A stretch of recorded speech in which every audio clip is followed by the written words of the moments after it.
Honey ട്രാപ്പിലൂടെ സർക്കാർ ഉദ്യോഗസ്ഥരിൽ നിന്ന് പണം കവർന്ന പ്രതികൾ പിടിയിലായി. 1.5 ലക്ഷം രൂപയാണ് തട്ടിപ്പുകാർ കവർന്നെടുത്തത്. കൂടുതൽ ഭീഷണിയായി എത്തിയതോടെയാണ് സർക്കാർ ഉദ്യോഗസ്ഥൻ പരാതി നൽകിയത്.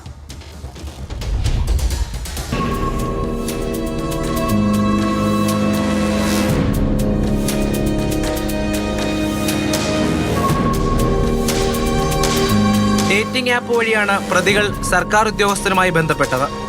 പരിചയത്തിലായ ശേഷം വട്ടപ്പാറയിലെ ഒരു സ്ഥലത്തേക്ക് വരാൻ ആവശ്യപ്പെട്ടു. ഒഴിഞ്ഞ വീട്ടിൽ കൊണ്ടുപോയി പൂട്ടിയിട്ട് ദേഹോപദ്രവം ഏൽപ്പിച്ച ശേഷമാണ് പ്രതികൾ തട്ടിപ്പ് നടത്തിയത്. 1.5 ലക്ഷം രൂപയാണ് പ്രതികൾ കവർന്നത്. ചിറയൻകീഴ് സ്വദേശി വിശാഖ്, വട്ടപ്പാറ സ്വദേശി അഖിൽ എന്നിവരാണ് അറസ്റ്റിലായത്. ഭീഷണിപ്പെടുത്തിയ പ്രതികൾ 2 ലക്ഷം രൂപയാണ് ആദ്യം ആവശ്യപ്പെട്ടത്. 1.5 ലക്ഷം രൂപ ലഭിച്ചതോടെ പ്രതികൾ സർക്കാർ ഉദ്യോഗസ്ഥനെ വെറുതെ വിട്ടു. എന്നാൽ തുടർന്നും സംഘത്തിന്റെ ഭീഷണിയെത്തി കൂടുതൽ പണം ആവശ്യപ്പെട്ടപ്പോഴാണ് പരാതി നൽകിയത്.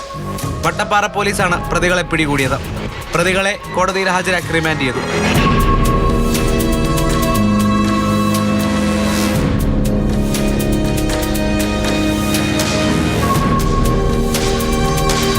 മാതൃഭൂമി ന്യൂസ്, തിരുവനന്തപുരം.